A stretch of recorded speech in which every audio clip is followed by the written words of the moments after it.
Propozim ligji për përfaqësim të drejtë dhe adekuat ka shkaktuar reagime të shumta si nga partitë politike ashtu edhe nga ekspertët e fushës. Njëri nga ekspertët që ka paraqitur reagimin e tij është edhe profesori universitar Mersi Maksuti, i cili ishte edhe pjesë e grupit punues për hartimin e këtij ligji, por ai vendosi të distancohet nga ky grup punues. Për atë se çfarë e detyroi të distancohet dhe cilat janë vlerësimet e tij rreth propozim ligji të miratuar nga qeveria, do të flas vetë zoti Maksuti, të cilin e kemi të ftuar sonte në studio. Mirë se erdhët. Mirë se u gjet. Recep, fjala për ty. Pa humbur kohë, i themi mirëmbrëma dhe mirë se erdhe profesorit universitar dhe ashtu siç e paralajmërove dhe ti Nora. Njerit edhe antari i grupit punues për hartimin e ligjit për përfaqësim të drejtëve adekuat, tashmë i distancuar totalisht nga po i njëjti komision. Zotri Mergjit Maksuti, propozim ligjin për përfaqësim të drejtë, pse e cilësoni tani si skandalos dhe si jo praktik dhe në kundërshtim me kushtetutën dhe përse ju në thelb ju jeni të pakënaqur nga versioni final i cili morët pjesë? Shihni, duhet të them se jo si skandalos, mos japim qasje të tillë, domethënë, por kam vërejtjet e mia konkrete si antari i grupit punues, domethënë, rreth ligjit, draft ligjit, domethënë, propozim ligjit për përfaqësim adekuat dhe të drejtë. Pse mendoni se është jo praktik? Të cilat, domethënë, që nga fillimi duhet të theksoj fillimisht se unë këto vërejtje që i kam bërë tash. Do flasim pak më vonë edhe për ato? Po, që nga fillimi janë vërejtje të njëjta, të cilat më kanë prek, dhe deri në fund kam qëndruar konsistent në vërejtjet e mia, të cilat i kam bërë publike të hynë në propozim ligj. Pse jeni të pakënaqur? Pse jeni të pakënaqur nga ky propozim ligj? Pse mendoni se është jo praktik? Po, mendoj se është jo praktik për arsye se kam disa vërejtje bazë rreth propozim ligjit, të cilat i kam bërë publike dhe të cilat në radhë të parë, padyshim, si vërejtja ime kruciale, bazike, është ajo se ky projekt ligj nuk parashet sankcion. Shihni, si mund të imagjinojmë dot në një ligj i cili nuk ka sankcion dhe nesër të ketë efekt juridik për zbatim implementim të tij në praktik. Pra kjo është arsye pse nuk ofron garancë sipas jush dhe siguri për zbatimin e efektiv. Shihni, kjo është vërejtja e parë gjatë të cilin ligjin nesër shihni çdo ligj, domethënë duhet të ketë garancat e veta juridike, mbrojtje juridike, të cilat duhet të garantojnë implementimin e tij në praktik. E keni lexuar draft versionin? Pandyshim. Jo vetëm nuk ka sanksione. Nuk ka sankcione dhe kjo është vërejtja ime kryesore, por jo e vetmja. Shihni që Rudolf Järiger, që në shekullin gjerman, juristi gjerman, që në shekullin 18 ka theksuar se norma juridike, e cila nuk ka sankcion, është njësoj sikur drita që nuk dreqon, sikur zjarri që nuk djeg. Domethënë shihni, ligji, norma juridike pas sankcion është diçka e pavlerë. Pse keni shumë dyshime dhe rezervë të trupi koordinativ pranë qeverisë i cili duhet të ndjek dhe analizoj përfaqësimin adekuat dhe të drejtë, kuptohet nëse miratohet ky version i fundit? Po vërejtja ime tjetër, domethënë, e radhës dhe shumë e rëndësishme është kjo se qeveria e cila ka formuar një trup koordinues pranë qeverisë nuk ka jurisdiksion të plot, nuk ka kompetenca të plota që ajo të zbatoj ligjin për përfaqësim të drejtë. Po çfarë ka? Në kuptimin shihni, ajo ka vetëm të drejtë të analizohet, të ndjek gjegjen, të mbledhë informata, por vetëm ka përfundon në nivelin e mbledhjes së informacioneve dhënave dhe nuk ka mekanizma të cilin do të mund të detyrojë institucionet ta zbatojnë ligjin. Dhe kjo është vërejtja ime kryesore. Ajo në radhë të parë nuk mund të shqiptojë masa, të propozojë masa para qeverisë dhe para parlamentit dhe të gjithë barzëve të institucioneve publike, të funksionarëve, të cilët drejt për drejt përgjigjen lidhen me zbatimin e ligjit, të cilat mund të tregojnë përgjegjësi. Po çfarë ju propozuat? Të shkarkohen ato nga detyra. Ky si trup koordinues domethënë të ketë të drejtën të propozojë te qeveria ndaj gjithë zyrtarëve që i zgjedh ajo dhe te parlamenti gjatë gjithë zyrtarëve funksionarëve publik të cilët i zgjedh parlamentit mund të marrin masa përgjegjësie. Pikërisht këtë e keni propozuar ju? Politike, po pikërisht këto. Dhe pse nuk është ndërmarrë? Shihni, kjo përgjegjësia politike paraqet një nga masat më të sigurta që të çon nesër në zbatimin e ligjit. Domethënë ligj pa sanksione nuk ka të bëjë. Domethënë nuk është unë duhet kërkoj dy lloj sanksione të natyrës politike që do të çon deri në përgjegjësinë shkarkimin e funksionarëve që lidhen drejt për drejt me zbatimin e ligjit, por dhe të përgjegjësisë juridike, domethënë të gjithë zyrtarëve publik, cilët janë kompetent për zbatimin e ligjit, nëse nuk të parashihen gjoba. nëse ato nuk e zbatojnë ligj. Po jeni të sigurt se në draft versionin e fundit nuk ekzistojnë sanksione sepse një pjesë nuk është që kemi parë këtë publik propozim ligjin final. Për atë ne të cilin kemi lënë si grup punus versionin e fundit, dhe cilin është promovuar nëpër media dhe ne nuk është parapasur. Tash nëse ju pyes sa përqind është arsye ime që e kundërshtoj ligjin. Tani nëse ju pyes sa përqindje prej propozimeve tuaja u përfshin, a mundeni të tregoni? Nuk mund të nisemi me përqindje, unë nisem nga ajo se unë kam bërë disa nga vrejqet kyçe bazike, cilat quhen në një implementim jo të suksesshëm nesër, jo efektiv, jo të plot të zbatimit të këtij ligji në praktik. Kjo është çështja bazike që më prek dhe do jo rastisht do la publikisht të distancohem ose të shpreh një mendim të ndarë, ndryshe nga ai cili ka dalë si keni grup pas punues. tek ky komision shumë shkurtimisht? Te ky trup grup punues, sa takime keni pasur? Për ne jemi taku dikun 5-6 muaj në distancë në afat kohor, kemi pas disa takime, disa propozime, disa draft ligje kemi pas, nuk ka qenë ky i vetmi, ky ka qenë i fundit, dhe cilin ne në përgjigati të gjitha draft ligje që kemi pas vrejtje tona. Ato draftet e tjera në të që nuk ishin më të mira si versioni i fundit? Ishin në gjysë rrugës dhe dështonin. Ky është i fundit që është parafërsisht natyra dështonin nga antarët e grupit punues. Ne nuk arrinim të gjenim konsenzus të plot draftimit të ligjit. Edhe kjo ishte edhe ajo. Pasi u gjet tani pa pëlqimin tuaj? Po edhe kjo është edhe një nga brengat enigmat e mia se ne nuk e mbyllëm grupin punues në mënyrë as formale, domethënë se ky draft ligj, ky propozim që ka shkuar në qeveri, që ka dalë në opinion, është si një rezultat i një kompromisi të grupit punues. Jo, kjo nuk ka dalë si i tillë. Prandaj unë shpreha një abis se si pa e mbyllne si grup punues shkoi draft ligji drejt për drejt për miratim nga qeveria.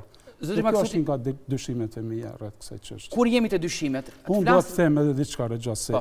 Unë si antar i këtij grupi punues jam cilësinë e ekspertit të profesorit. Kuptohet ky është trupi i qeverisë.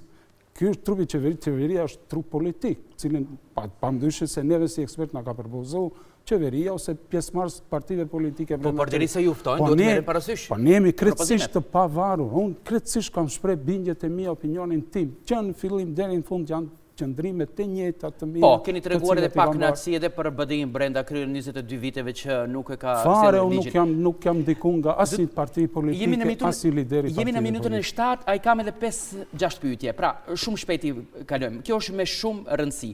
Përveç kësaj, çfarë mendimi keni edhe për sa i përket deklarimit të përkatësisë etnike që tani parashikohet që të vërtetohet, të dëshmohet përmes letre njoftimit të qytetarëve? Shifni, ne kishim këtë një nga problemet kyçe, domethënë kur hartohesh te ligji, se gjykata kushtetuese morë një vendim me cilin nuk guxojnë institucionet konkurset publike, aplikantët, pra njerëzit që konkurrojnë për konkurset të detyruhen të shprehin përkatësinë e tyre etnike në mënyrë të detyrueshme, dhe kjo është pengesa, barriera kryesore të cilin na i bëri gjykata kushtetuese dhe ne jemi ndesh gjatë gjithë hartimit të këtij projekt ligji. Sepse ne nuk guxojmë me vendim gjykatës kushtetuese të qytetarët të detyrohen në konkurset publike të shprehin përkatësinë etnike. Shprehja e përkatësisë etnike është, domethënë, është një situatë ku qytetari është i lirë, mund ta shprehë përkatësinë e tij, nën kupton, domethënë, mund ta shprehë përkatësinë e tij etnike. Në këtë draft të versionin e fundit kështu është. Jo, si rregull gjithandej tham. E drejta e shprehjes së përkatësi vlerë, edhe ajo është një vlerë tjetër e rendit kushtetues, nuk guxojmë ta cenojmë. Kjo është problemi i cili problemi ju e keni kështu, ndërsa pyetjen tjetër e kam unë, a ka hapësirë për të dyshuar, të themi, se etnit nuk do përjashtohen gjatë konkurrimit nëpër institucione shtetërore, duke e parashikuar edhe këtë sistemin e meritokracisë dhe profesionalizmit?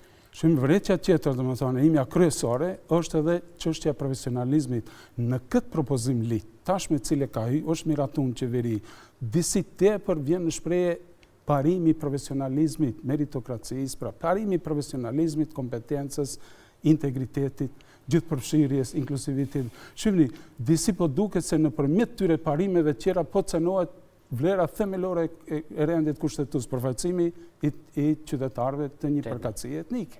Dhe qëllimi bazik i këtij ligji është të garantojë këtë vlerë juridike, këtë vlerë të kushtetues, këtë drejtë. Të drejtën e qytetarëve si pjesëtarë i kolektiviteti që ai të mund të përfaqësohet në mënyrë adekuate dhe drejt në institucionet e këtij vendi. Ne nuk jemi kundër profesionalizmit, asesi, por profesionalizmin ne duhet ta kërkojmë dhe ligji duhet ta kërkojë brenda kuotës që është paraparë për etni. A ka gjë reale? Profesionalizmi, domethënë, duhet të kërkohet brenda numrit të shqiptarëve që pranojnë institucione. Ju kuptoj. Dhe në emën të asaj se ndoshta e ka tepru, partitë tona politike e kanë tepru duke punësu kuadro militante, partijake dhe me këtë disi, dhe me thonë, po në këthet në bumerang kjo. Por jo, ne profesionalizmi duhet të kërkojnë brenda shqiptarëve, brenda bashkësive caktuara, brenda Maqedonëve, brenda turqëve, por asesi profesionalizmi të moset se duhet përqindjen e tyre në institucionet përkatëse. Jemi shumë sinqert. Tani, sipas jush, ky propozim ligj ofron zgjidhje më e mirë se sa balancuesi dikurshëm apo jo? Shumë sinqerisht ju pyes. Shihni, kjo është avancuar si akt juridik ligjor, po në kuptimin që në efektin juridik është larg realizimit të larg, domethënë ofron zgjidhje ose jo? Se më shumë se sa balancuesi. Ja, se si në asnjë kuptim. Ja, jemi sinqert, edhe pse balancuesi ishte akt në ligjor, por fuqia, veprimi juridik, konkretizimi i normës kushtetuese në praktik kishte shumë më suksesshëm. I kishte të gjitha mekanizmat garantues që vërtet garantonin implementim të plotë të përfaqësimit të bashkësive në institucionet. Përveç ju, sa antar tjerë shqiptarë morën pjesë në hartimin e draft versionit më intereson? Ishim 2, cilat? Unë dhe Jeton Shasivari, dhe pala jonë, dhe me thonë, ishim të ndarë 2 palë, pala jonë dhe pala tjetër. Pala jonë ishte unë dhe Jeton Shasivari, profesori, dhe Arben Fetaj dhe Izet Megjidi, si ndihmës.